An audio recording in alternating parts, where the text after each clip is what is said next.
I just think if you have that content already, why aren't you using that functionality within YouTube? You're listening to the Keep Optimizing podcast to increase your traffic, improve your conversion rates, and grow your profits. Hello and welcome. I'm Chloe Thomas, the host of this e-commerce marketing focus podcast. If you're not familiar with our format, well, each month we focus on a different marketing method. Could be email or SEO or Facebook ads. And each week I interview a different expert to explore the latest advice on making it work for you. This month we are all about SEO, and we're doing a bit of a curveball episode, I suppose, this time. We are talking about YouTube SEO, which of course impacts both your visibility on YouTube and your visibility on Google search too. We have so much to cover in this episode that I wanted to do the why bit. Rather than get my guest to do the why should you care about YouTube SEO, I thought I'd do it in this intro. So, why should you care about your YouTube channel, about your YouTube videos and making them more findable by using YouTube SEO? So I've stolen these stats from our guest website. YouTube is the web's second largest search engine with over 2 billion global monthly users. So there's plenty of people there. YouTube is the number one platform for consuming video and is more popular than Instagram, Twitter, LinkedIn, and Pinterest. It's more popular than all of those platforms.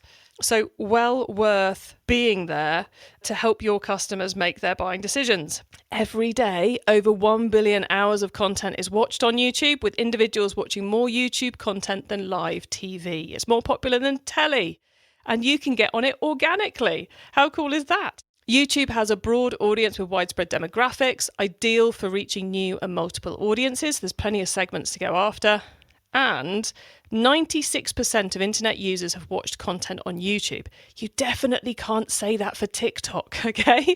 It just doesn't have that level of penetration. And this is the most important thing for you guys, is 90% say they discover new brands and products via YouTube. It's where they're going to start their shopping journeys or to continue their shopping journeys. So you'd be crazy not to be there.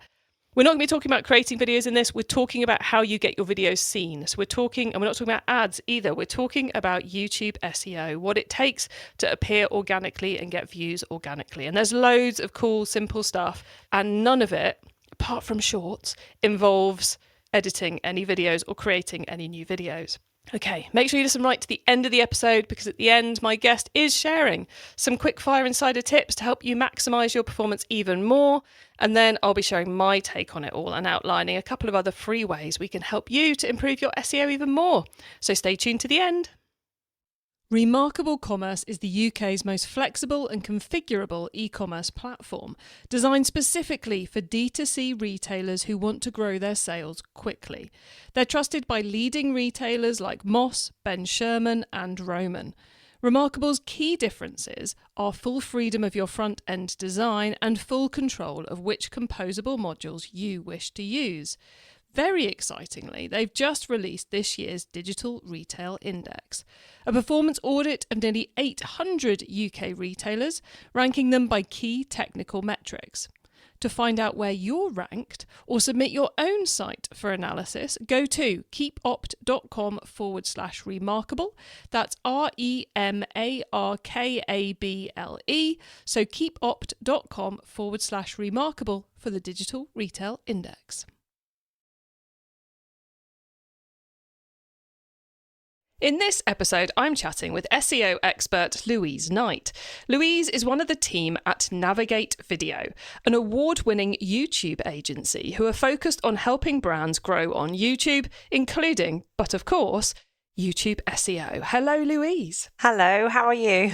I'm good. Really, really excited to have you here to delve into what I suspect for many of our audience is an untapped arena in the SEO space. So thank you so much for being up for talking about it. Before we get into the juicy YouTube SEO tips though, how did you get into SEO? How did you end up in that world? It's not my normal background. So I had a classic marketing background, working in events marketing and sponsorships and corporate sponsorships. And then I had children and I found this lovely job that was really exciting, but offered that flexibility. And then 2 years later, here I am still working with the team and really enjoying doing YouTube SEO. We were talking about this before we came on the podcast. It's one of those things which I suspect most business owners now get an email about maybe every other day going, I can organise your YouTube for you or something, you know, it's like the new SEO spam. So it must be quite interesting doing it properly and legitimately in the space. Yeah. I also get those emails, which is hilarious, to my work email, which I think is fantastic because it shows they haven't quite taken the time to research me. But it's when they say things like, I can get you 1 million views or I can get you 1 million subscribers. And I think people listening to your podcast will know that SEO, YouTube or normal, doesn't really work like that.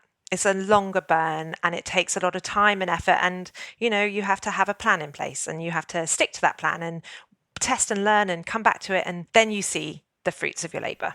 So let's tackle likely results before we tell people what they're going to do. Yes, okay. Obviously. So if someone was to take the advice you're going to be giving us in this episode, is it like a start doing it now and in 3 months you'll see some results, in 6 months you'll see amazing results, in a year you'll be flying, or is it slightly different? It's different for different people and different for different content. I think if we just go back one stage and talk about why you would do it. Basically, if you're already on YouTube and you have content there, the key thing is if you optimize your YouTube videos, you're wanting to be ranked more highly. And what does that mean? That means you are going to be on people's home feeds, but you're also going to be on loads of other places. So you'll be in Google search results. You'll be on the recommendation panel. At the end of a video, you might be on an end screen. So people might be watching something that your competitor has made, and then your video pops up and they can then watch one of yours. So it's like a no-brainer for what you should do. And I think once you do that, you're finding these new audiences.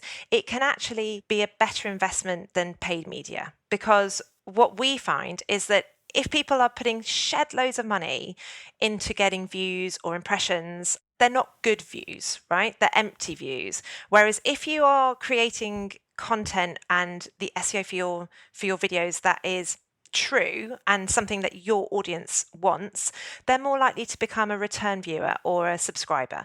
And that then gives you authority. It means Google will then see you as a source of authority and then rank you more highly. So it's kind of like a circle of benefits, basically. Like compounds. It's one of those compounding things. The better your SEO becomes, the more audience you get, the more they watch, and on it kind of spirals up in a really nice way. Okay, cool. The classic SEO is two things, isn't it? It's doing your keyword research to know who your audience are, what they're actually searching for, and then optimizing, i.e. in a normal SEO stance would be your website.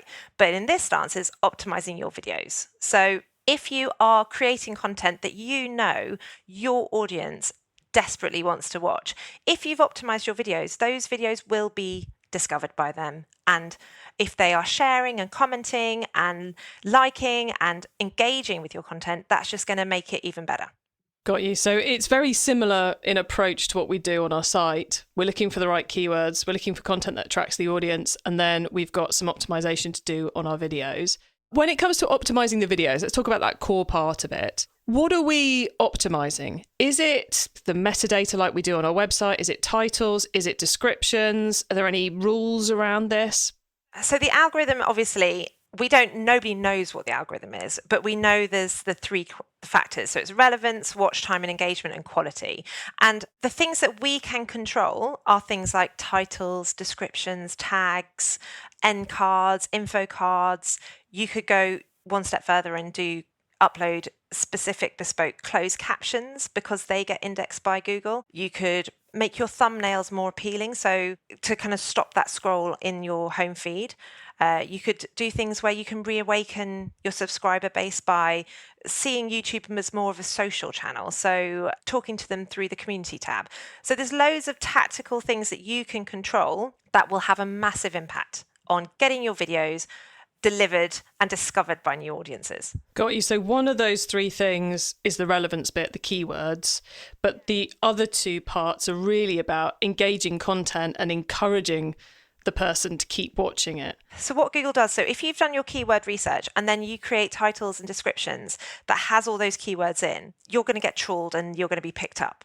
But the clever thing they do is then if somebody then clicks onto your video and watches your video and then jumps straight off, you will be penalized because basically they're trying to stop clickbait and they want what you have put out there and said your video is. They want to see that in the engagement time. So the view through rates, are people watching it all the way through, or are they commenting on it?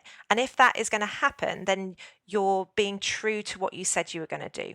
So on that basis, they want people who are going to watch the whole of your video and enjoy it, but they're also wanting people who are going to stay on the YouTube platform. So lots of calls to action to go somewhere else, and calls to action, maybe link. Do we put links in the descriptions? Is that bad? No, that's fine. And actually, it's about keeping it to a minimum. So you put links if you want to add value to the viewer. So if it is something about your product and actually you can go to a product page that gives you more info about that product, that's absolutely fine. And for instance, YouTube give you the chance to do something called info cards. So when you're watching the video, you'll have on the top right-hand corner like a little button that can either go to another YouTube video, hopefully of your own, or it can go to your website. So it could be like buy now, or find out more, or something like that. And those can be changed throughout the video. So you look at the timestamps and you'll be like, okay, this is a good place to put that info card. So YouTube don't mind if you go off, but again, it has to be relevant. So it has to be the right info card at the right time. And it's because YouTube has the audience as king, right? So if you are serving the audience and providing a better experience for them, then that's great. Got you. So just anyone who's hearing this going, right, we're going to put an info card on everything that says sign up to our newsletter, save 10%. That would be bad. You want to give them value, right? You want to give your audience value. So if you sold lawnmowers and they were watching a video about a lawnmower, I would say the next video, the info card might be a bit about how to maintain your lawnmower, or something that adds value to their consumer journey. My husband always takes the mickey when I talk about marketing funnels, but it's like the marketing funnel, right? You're adding value. It's not always about the sell. It's about trying to get those customers or viewers or audiences to become your advocates. So you are providing value to them. Got you. So you said something earlier I want to come back to and just clarify. You said about if you do your keyword research, then you add those keywords into all your titles, you'll get trawled. Is that good or bad? No. So you're basically, trawled might be the wrong word, but they basically scrape all your information that you put on there. So they'll scrape your titles, they'll scrape your descriptions, they'll scrape your transcripts, so like your closed captions, looking for the information so that when somebody searches, how do I update my lawnmower, your video will be served to them because it is the right content for them. Got you. Okay, so everybody, that means you should be adding your keywords to your titles. It's not a bad thing. Cool. I just wanted to make sure we clarified that one. And then obviously engaging videos is important, clearly very important. But if we're someone starting on this and they've got a back catalogue of videos sat there, should they be worried about going and re-editing those videos and adding the index cards and the info cards and those elements? Or is it more important to get the text elements, the titles and the descriptions right first? I think firstly, I would look at what your audience is actually searching for and prioritize what they're searching for first, right? So if you've got hundreds of videos, like in terms of marketing priorities, the time and effort that would take to do all this properly would be massive, right? So I would look at what your audience are looking for and then finding the videos that fulfill those needs and then looking and optimizing those videos. So it's all about, you can give yourself time, right? It doesn't all have to be done in the first week, and improvements are better than where you were when you first started. So don't worry about having to do this all straight away. Videos are one thing, but obviously you've got your channel. So there are quick wins that you can do to your actual channel. Just before we go on to channel, just want to clarify. So what we're saying is it's better to tackle each video individually, get it right, do everything you can for that video, but don't start at A and work to Z. Start at the best, most relevant video for your audience and then work your way down the list. Totally agree. Okay, cool. Let's talk channel, which everybody was the crazy question I was going to pivot us off on earlier, but I thought, no, we needed to tackle videos before we got onto channel. So before we get properly into channel, like on our website, when we're doing website SEO, Google is looking at the whole of the website content and how well that relates to each other, as well as the individual pages. Does that go for the collections and the playlists on our podcast? I was going to say, no, YouTube channel, Chloe, on our YouTube channel too. I definitely, and I think almost going one step further in terms of channel is a bit different because yes, there has an impact on rankings and discoverability, but actually it has a massive impact on consumer experience. So what we've had people come to us before and be like, why would I bother with my channel, whatever. But they pride themselves on having an amazing website, amazing shop, and all their email marketing is fantastic and pristine, but their channel does not represent their brand. So we always call it like a digital shop window, and it has to represent your brand. If you're known for certain things, your channel should represent that. So making sure your channel banner is of a standard and tells people about what you do and gives people the information that they're looking for. And, and again, old school, like consumer journey, like, oh God, if you know what people are searching for, why do you have that really good video right at the bottom of your page on a random playlist? Let's think about this really cleverly and say, okay, so if somebody was coming onto my channel, what do we want them to see and what do we want them to experience? So I think it's really important and quite tactical. And it's quite easy to change things on the channel as well. So there's making our channel presentable, so it's driving people to the right content. Is there anything channel specific, any metadata for the channel, any of that kind of content we should be optimizing, or is it really all about the videos? It's about the videos, but also playlists. So creating playlists, if you have playlists that make sense and create value, and actually the way they know that is because if somebody watches something and then they watch the next thing on the playlist and the next thing, YouTube will say, oh, well, that's a good playlist. You're delivering to that consumer, that audience. Then it helps with your discoverability. So I think, again, it's thinking about your collection of videos in a holistic manner rather than just like bunging it all on YouTube. Got you. And dumb question here, but there are no dumb questions in marketing, so it's fine. Can a video be in more than one playlist? Yes. And that's interesting because we were talking about podcasts, obviously, because we're on here. So in 2024, Neil Mohan, who is the CEO of YouTube, he has made podcasts one of his priorities. He only has 4 a year or whatever, 4 every 6 months, and podcast is one of them. And this is a really interesting point because so I like listening to Diary of a CEO. He will have a video on a playlist, but he'll also upload that video onto a podcast. So the same video is in 2 places.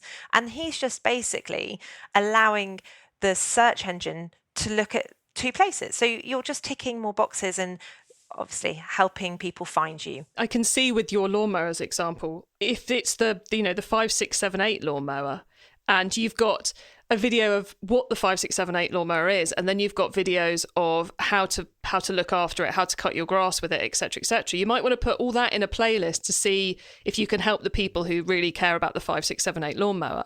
But you might also want to have a playlist of here are all the lawnmowers, which is just those intros. So if we can add that to 2 playlists, we don't have to spend 3 days debating which one we're going to do. We could just do it and see what happens. The beauty of it is testing, right? So, I mean, I think everyone, marketing love this, but like test it, see what happens. And obviously you're going to have a year, and I really don't want to do but if it's like Mother's Day, you might want to change up where you put your videos and have like a Mother's Day playlist. You can always change it back if it doesn't work, but why not see? But I've got to do a really good example because GoPro, who are not our client, even though we'd love them to be, they do a cool thing on their YouTube channel where they pull in videos from people on YouTube. So they're not their videos, and their playlist, their like shelf is called what people are saying about our products, or like people using GoPro in the wild. And it's like people's testimonials and how much they love the product. And that is like amazing because people are going on to GoPro and watching somebody else talk about their video, which gives it so much more kind of authenticity. And I just think that's a great, amazing thing to be able to do and have so much like trust in your own product that people are saying these amazing things and you're willing to put them on your own YouTube channel. Cool. So we're definitely not to be scared of creating playlists of other people's content if it's right. If it's good. Yeah, totally. I think it's a great little ad. Very cool. Evergreen versus new. How important is it to spend our time off, our first X number of hours working on this, X number of weeks working on this, going over our past content or creating new content? So again, this comes down to your analytics. So if you have got some cool content on there that people are watching and keep coming back to, that's something that you should not shy away from just because it's 3 years old. Like, it's still adding value. And so therefore it can, just because it's 3 years old doesn't mean that it needs to be put on not on a shelf or unlisted. I think, again, it's just key thing is looking at what your customer or audience needs and wants. So, for instance, like with the lawnmowers, there's a lot of evergreen content there, right? Whereas with something that is a bit more like if you're a sponsor of London Fashion Week, evergreen content might not be as much because you probably be doing more content. You'll be doing YouTube lives, or you might be doing kind of like the new season. So again, it's looking at your brand and your audience. Brilliant. So it comes back to the quality of the content again, doesn't it? Focus on the best quality, the most relevant to your audience before you work on anything else. Sometimes we get people that come to us and said, I have spent lots of money creating this video. It's cost a fortune and now nobody's watching it. And then we're like, okay, well, you need to think of your YouTube SEO before the process, like at the beginning. Obviously, there's a whole amount of work you do with the existing content, right? That's just something that you can do. But there is another bucket. Like if you have plans to create content, you need to do that research piece. So making sure you know what people want and in what format. So we've got shorts, we've got evergreen, we've got long content, and you don't have to shy away from long content because people love it. And YouTube in the living room is massive. It's now completely, it's performing better than Netflix now. So if you have that knowledge at the beginning of your creative process, you can create things that will then do well. Got you. So on that old content and good quality video side of things, if you've got a video, and I'm going to use an example of mine because I'm going to be selfish for a minute. If I've got a video from a virtual summit from a couple of years ago, which is currently on YouTube, but which starts with 5 minutes of me waffling on about the agenda of what's coming up before it gets to the guest and the good quality content, obviously that video would work better if we edited me out from the beginning and we just started with, here's this guest who's brilliant at email, and then we go into the actual content. Would you edit that and overwrite the existing video, or would you edit that and set it up as a new one? Do you want it to appear fresh, or do you want to use what's already the history of the existing listing? So I think there's cheats you could do. Cheats is the wrong word, right? You could do timestamps and chapters. So, and this is a big thing because if a video is timestamped, people are more likely to stay within your ecosystem, your YouTube ecosystem, because you've provided something that they want. So you're not saying, oh, you have to sit and watch this for the next 45 minutes. You're saying, oh, I know from your search that you just want to look at email marketing, right? So that's at 2 minutes 20, and they can tap it and watch just that. And they're more likely to then trust you and come back, and you've aided their search. And I think that's a real quick win. You could go through your video and just put in all those really important moments within your long video. And again, if you had loads of marketing resource, you could edit it some shorts, or you could re-edit it again and get rid of the waffly bits. But if you don't have that, there are things you can do that would help people find your video and help people find what they're looking for. Got you. So adding those chapters, those timestamps, better than necessarily editing the video. And it saves all the re-uploading and everything else. Sounds easier. When you say timestamps and chapters, am I right in thinking timestamps is the written bit in the description and chapters is the technical setup of chapters in the back end? So there's like two. I mean, my team will kill me now because they do this every single day. So they'll be like, oh, you got it wrong. But if you have a look, you can put it in your description. So they can click on about, you would write it down and they click on it. But you can also have it at the bottom, which is have the nice video. Like, sorry, people at home who don't have our video with me doing lots of finger work. So you can have a nice square of that point in time. And again, they can click on it. Again, it also helps index as well, because it just, again, it gives Google more information about what's in the video. So it can be as simple as writing the timestamps out in the description and then YouTube does the work for you. You can find it all in YouTube Studio. Anything, Louise, we've not mentioned that the audience really needs to know about quick wins or things not to do or key things we haven't yet mentioned? I think there's a couple. So thumbnails, again. So a massive thing for 2024 is YouTube have been beta testing ABC thumbnail testing. So before, what you'd do is you would just put up a thumbnail for your video and hope it works, right? So what they're doing now is you can put 3 thumbnails on each video and you can check which one works best. Now, that hasn't been rolled out fully yet. It's only been rolled out to a certain few creators, but they are saying it's going to happen in 2024. And I think that is a brilliant tool for marketers to see what works and stops that scroll on the home feed. And how fascinating they've gone for an ABC test, not an A/B test on day one. Oh, I know, and tricky when you're trying to find a graphic that fits it for your newsletter. I massively suspect there are some YouTube specialists and SEO specialists currently debating that at great length.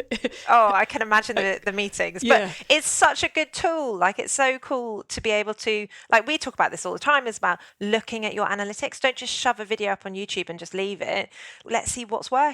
And you said there were a couple we hadn't mentioned, one of which was thumbnails. What's the other one? The other one is community tab. So people often overlook YouTube as a social platform. So, for instance, they're really, really pushing this sociability. So they're making a community tab on the home feed so that you can search just comments on or community posts on there, which is really cool. But it also allows marketers the ability to repurpose old content. So you can reawaken your subscribers or like reawaken your old content. So you could be like, this happened. Oh, lawnmower season, the summer's out, get your old lawnmower, and you can put a link to that video.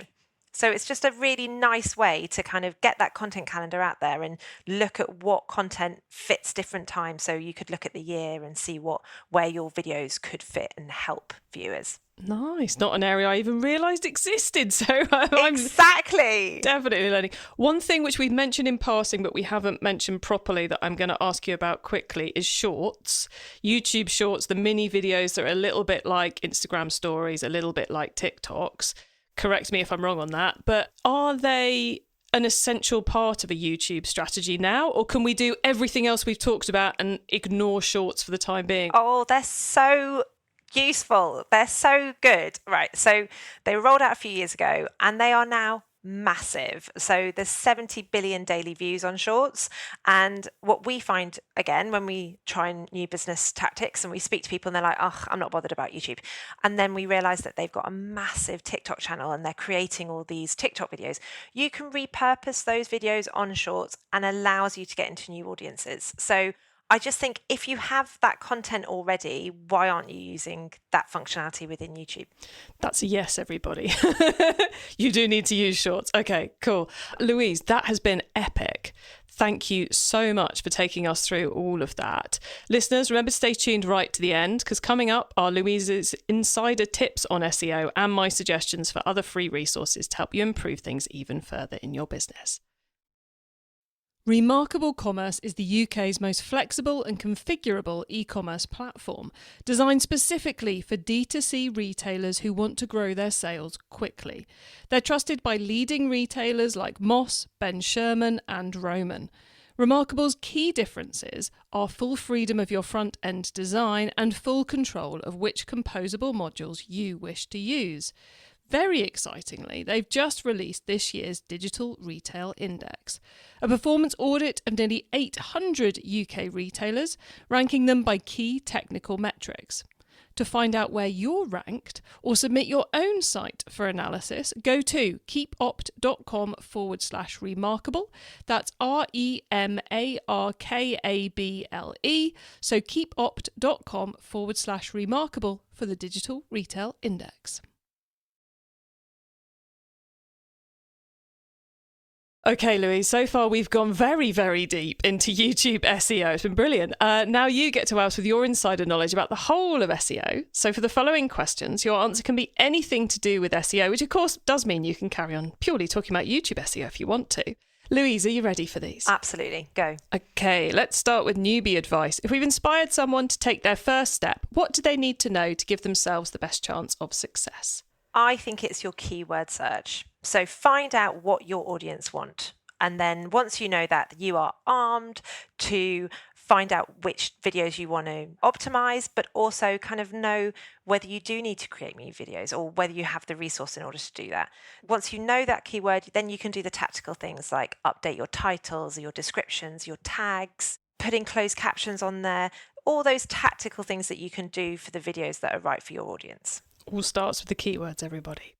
Okay, once you've started, of course, you've got to keep optimizing. So what's your favourite way to improve performance? I think it's all about testing. So like most marketing, you can't just dump stuff out there and then sit back. It's all about kind of going, okay, did that work? Is this the right time? Trialing new things. And I think it's just looking at, like we said before about the thumbnails with the testing, the ABC testing, is find out what is working for you and whether you're missing a trick. So you find out that actually half your audiences prefer formats in shorts and you've only got 2 shorts. So that's knowledge that you can need and you need to put back into your marketing strategy. There we go, guys. And there's so many stats on the back of Google Analytics to help you do all of this. Easy, well, not easy, but it's there. It's there for you.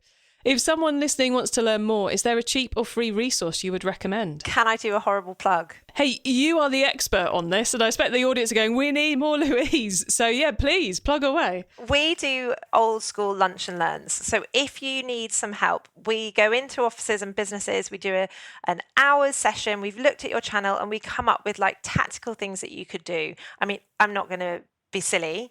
There is a reason that we do this, because hopefully you then go, oh, obviously you guys should come in and help us do this. But we are there to help you if you want that.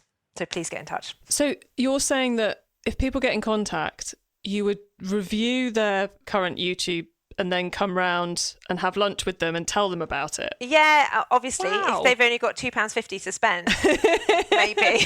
It's a sensible, filtering It's process. a sensible, absolutely. And we have a lot of listeners who are overseas. I believe you do these via webinar. We have done them even in Japan. So yeah, webinars, absolutely welcome. And again, it's just like, with the YouTubers, we get lots of people that go, oh, why do I need to bother with YouTube? We do a lunch and learn, and then they go, oh my God, where do we even start? And so it is a really good starting point to see what's the opportunity, and they sometimes have to go back and have a look at budgets and things like that. So it's a good starting point. Excellent. And if they want that, to just go to the website and fill in a form? Get in touch. Okay, brilliant. So yeah, definitely allowed to plug that. Thank you very much. Finally, it's crystal ball time. What's coming up in the next 6 to 12 months that we should be getting ready for? So I was thinking a lot about this, and obviously there's been shoppable YouTube, there's been podcasts, there's this thing in the pipeline called Aloud, which allows you to create multiple languages for all your videos, which is amazing. So if you have a massive audience in China, but you speak in English, you can dub it over the top, which is fantastic. But for me, the biggest thing is AI. So Google is, obviously the search generative AI experience, where you get a Google search and you get kind of like a nice snapshot, which includes relevant links. I think that's going to include a lot of YouTube video, because video is so consumed by people. And I feel like if that is the case, we're moving away from chatbots and more into this kind of where you can kind of be a bit more certain about where the resources are coming from or the sources are coming from. I think it's really even more important to have your SEO on your videos up to scratch, because AI is only as good as the underlying data. So if your data is in place, then you're more likely to be discovered. That's a 2 episodes out of 2 where the SEO crystal ball has been Google search generative experience, everybody. If you're not over it, clearly you need to be. I suspect we may well reach 4 out of 4, but each with a different angle on it. It's really interesting. Well, there's a lovely video on YouTube about it. Awesome. I will get Louise to give me the link to that YouTube video, and we'll add it in the show notes for all of you later, so you can go and have a look at that on the website.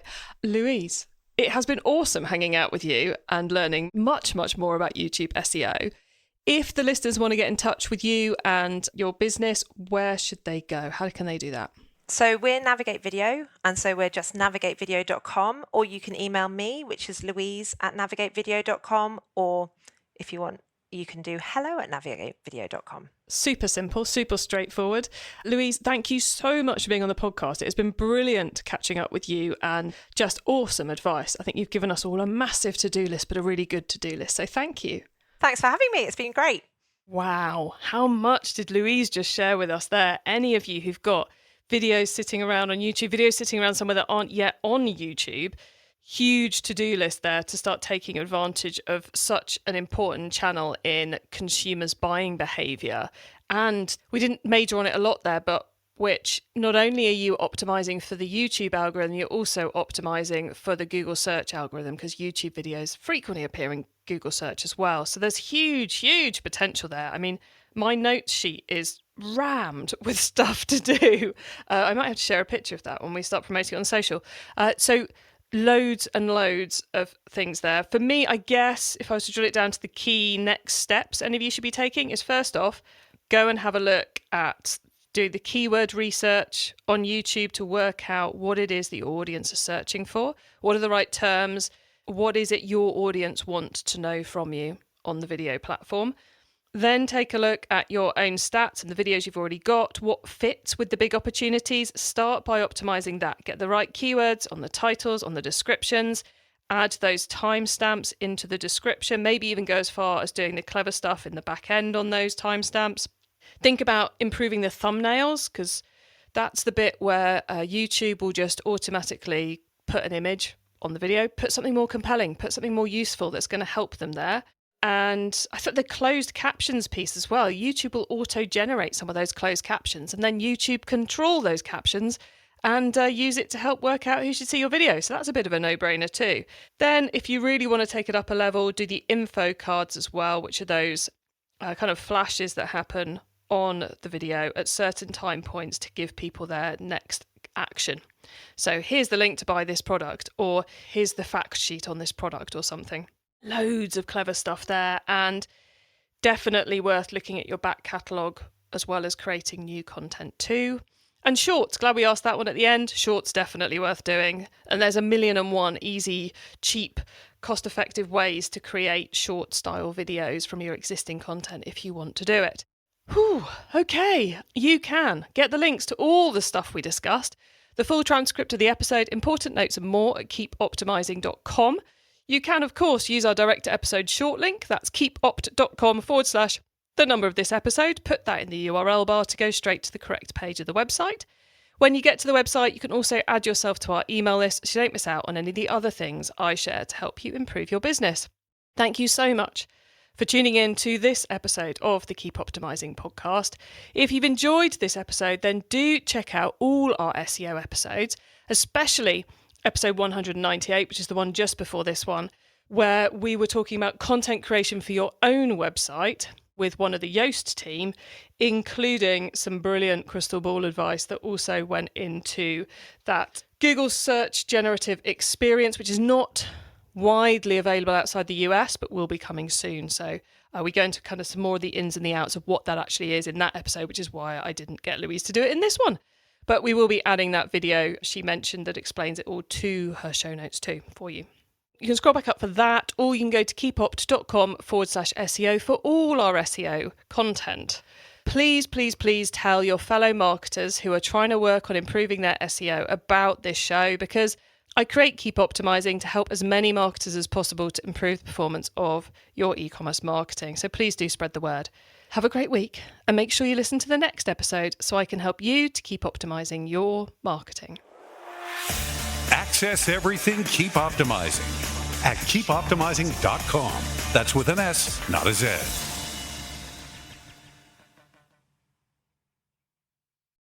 Get your copy of Remarkable's latest digital retail index now, a performance audit of nearly 800 UK retailers, ranking them by key technical metrics. Find out your ranking or submit your site for analysis at keepopt.com/remarkable. That's REMARKABLE. So keepopt.com/remarkable for the digital retail index.